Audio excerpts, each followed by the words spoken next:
Oi, gente, Roberto Rilubiscro aqui. O filme A Profecia 3, O Conflito Final, lá de 1981, é um dos primeiros papéis de importância, né, do ator Sam Neill, o que diz alguma coisa sobre essa franquia. Bom, primeira coisa sobre essa franquia. O título original é só O Conflito Final. Então, até parece que até o próprio filme quer se distanciar do The Omen, né? Mas aí tô sendo irônico, porque dos três é um filme, é o pior, ele é bem complicado esse roteiro, hein? Mas assim, a presença do Sam Neill, né, com o maior nome que a gente destaca hoje em dia, significa que assim, naquela época já nem os atores veteranos, decadentes de Hollywood queriam saber de se meter nesse projeto, né? Que vou te contar. Tem hora que ele parece querer chocar, né? Aquela longa sequência lá em que os recém-nascidos são mortos. Ele não mostra, mas sugere que eles são mortos. Eu falei, nossa, parece uma convenção de aves, assim, ele queria chocar. Ok, eu admito que para 1981, para um filme de grande estúdio comercial, realmente deve ter chocado, e é até algo corajoso. Mas assim, tá tão mal feito, não porque eu queria que mostrasse, mas é assim, lá o Damien manda os seus asseclas matarem os recém-nascidos. Só que tem uma das mães, que é inclusive aqui do cara lá que trabalha com ele, ela é influenciada por uma força sobrenatural a fazer isso com o bebê dela. Aí eu falei, mas então se assim a forças sobrenaturais são capazes de influenciar para que as mães matassem as crianças, por que tinha que ir os humanos lá? Tem, né, escoteiro, enfermeira, fazer o trabalho. Cadê a consistência dessa droga, desse roteiro? Sem contar que ainda nesse pedaço, a mulher, assim, ela descobre, né, que o marido dela lá tinha sido responsável por matar os recém-nascidos. Ela estava com um recém-nascido, portanto, ela estava morrendo de medo de acontecer alguma coisa com ela. E onde que ela vai confrontar o marido? Sozinha na casa dela. Ok, depois a gente vê que ela mata o marido lá, mas eu falei, é muito esperta a escolha dessa personagem, né? Gente, eu não vou ficar tendo cuidado de spoiler, porque é um filme de 1981, tá? Mas antes de continuar falando sobre esse filme que eu acho ruim, e chato para burro, eu gostaria de convidá-los a se inscreverem no canal Robertando, curtir os vídeos, compartilhá-los, agradeço bastante. Ele é muito palavroso e é inconsistente, e tem alguns pedaços que eu dava risada. Mas então, nesse terceiro prestação aí do The Omen, o Damien já é adulto, ele tem 32 anos, vai fazer 33. Aquela paralelo com a idade de Cristo lá. E aí ele está no comando da tal da companhia da Thorn, que a gente, daquela mega corporação a que a gente for apresentado na parte 2, né? Como todo mundo lá da família morreu, ele é o presidente, CEO, e ele quer porque quer ser embaixador na Inglaterra, porque tudo envolve as escrituras, né? Então ele só vai se tornar o anticristo poderoso se ele estiver lá na Inglaterra. E aí aí você tem mais de uma trama que vai correndo paralela. Você tem uma conjunção peculiar das estrelas que vai ser idêntica a quando o Nazareno, Jesus Cristo, nasceu. Então, portanto, por isso que depois ele vai querer matar as criancinhas lá, por quê? Porque Jesus Cristo, né, vai voltar para a Terra. Ele vai voltar para a Inglaterra, inclusive, né? Bom, tem uma outra subtrama que são assim, essa é tão constrangedora. Tem um grupo de monges que está disposto a matar o Damien. Só que eles são tão incompetentes, as formas são tão ridículas que a gente dá risada de tão ruim que é. E aí, então, o Damien vai conseguir ir para a Inglaterra lá, porque o presidente dos Estados Unidos vai convidar, você vai ser embaixador, e ele fala, não, eu quero ser embaixador, mas duas condições. Eu quero também ser presidente da Liga Youth League, da Liga da Juventude, lá da Unesco. Claro que daí ele pode influenciar os jovens, né? E isso era ilegal, mas o presidente fala, não, a gente dá um jeito.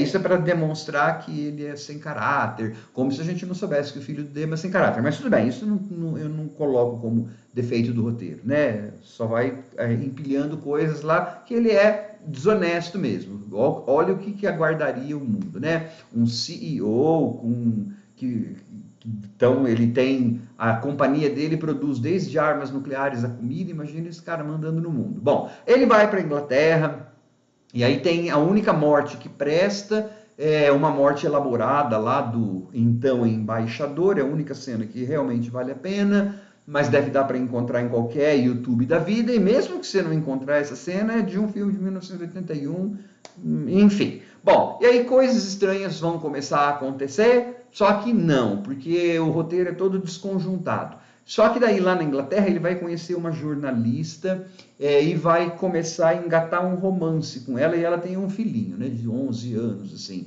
A química entre essas duas personagens, né, o Damien e a jornalista, é assim tão convincente quanto eu dizer para vocês que eu sou sósia da Zendaya, tá? Então, assim, que eu percebi tanto a química entre essas duas personagens. Bom, e aí, então, você vai passar esses monges tentando matar o Damien e o Damien tentando matar essas criancinhas que nasceram, né? Só que, assim, como eu falei, essa parte das criancinhas não tem essa consistência. Quem que mata esses bebês, né? E a parte dos monges tentando matar o Damien é horripilantemente mal feita.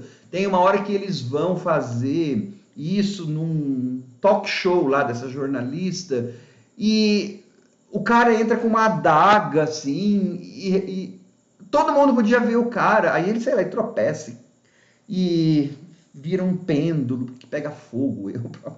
Eu dava risada. Agora, o pior momento mesmo, o momento mais constrangedor de vergonha alheia desses monges tentando matar, vai ter uma caça-raposa. Então, aí, tem assim, o Damien está cercado por 50 cães, né? E esses monges foram tão estúpidos que eles, assim, estudaram tanto a vida do Damien, só que eles não aprenderam que ele tem poder sobre os animais, ou os animais temem, ou os animais obedecem. Então, assim, tem dois monges que supostamente cercam o Damien numa ponte. Aí fica parecendo coisa daqueles filmes daquelas séries do Batman, onde cada um dos vilões ia unitariamente, assim, individualmente, brigar com o Batman, enquanto os outros ficavam esperando, né? Então, aí, assim, ao invés dos dois monges se aproximarem, fazerem um ataque, não, primeiro vai um que está a cavalo. Então, o que acontece? O Damien assusta o maldito cavalo,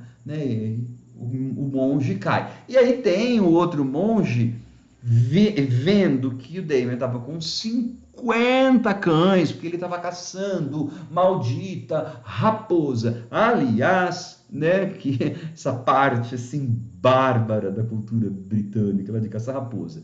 Mas enfim, ele vai, depois que o monge cai do cavalo, aí é que ele vai. Né? Eu falei, parece teatrinho. Aí ele vai. É claro que o Damien faz o quê? Comanda os cachorros e aquela cachorrada toda vai dele. A gente não vê, né? Só ouve os gritos, mas eu dava muita risada, né? Porque parecia assim uma bobagem, uma coisa de. É que eu falei, coisa de teatrinho, de, sei lá, de segundo grau, assim, ridículo, né? E aí o tal do conflito final. Nossa, não sei se é por problema de orçamento, tudo. O conflito final do filme nada mais é do que a tal da repórter lá dando uma espadada nele, assim. Eu falei, que horror! Eu não lembrava de ter. Eu tinha visto isso, mas tinha esquecido tudo. Mas como é chato, e o filme é chato, ele não tem ritmo, e ele é palavroso. E isso que eu falei aí, essas várias threads, essas vários plots, né, vários elementos de trama que vão acontecendo, eles não estão realmente bem concatenados.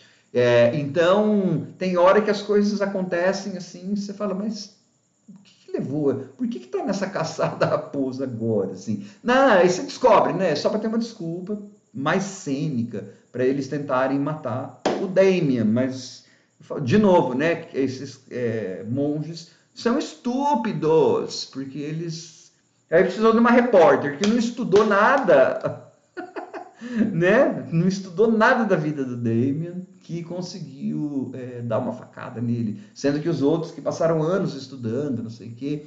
E aí, nem a trilha sonora que é do Jerry Goldman, a única pessoa que manteve do primeiro filme, nem a trilha sonora dele aí funciona, porque tem uma hora que quando as estrelas assim estão entrando em conjunção, sei lá, a trilha sonora parece que vira do Spielberg.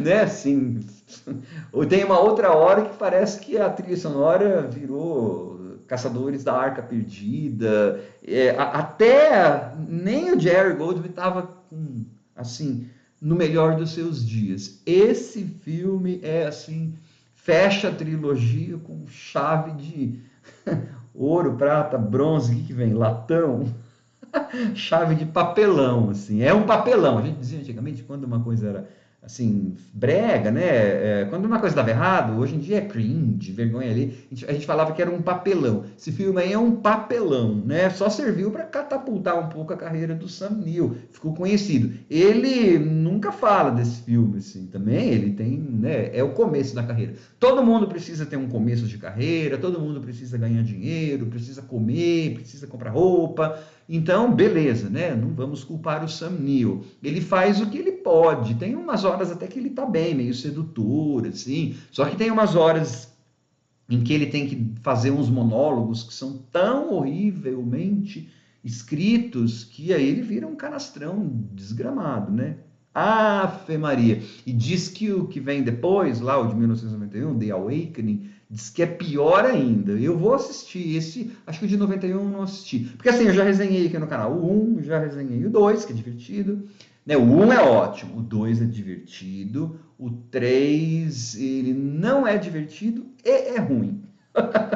Né? Eu até entendo que eles quiseram fazer uma coisa mais religiosa, de política, e quiseram chocar tudo, mas eu falei, tem hora que parece uma convenção de galinha. Aliás, eu acho que se as galinhas se reunissem e começassem a dar bicadas no Damien, elas seriam mais eficazes do que esses monges tontos aí, que estudaram o Anticristo e não conseguia nem matar.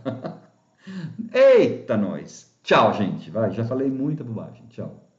Esse filme é só bobagem, então tem que falar bobagem.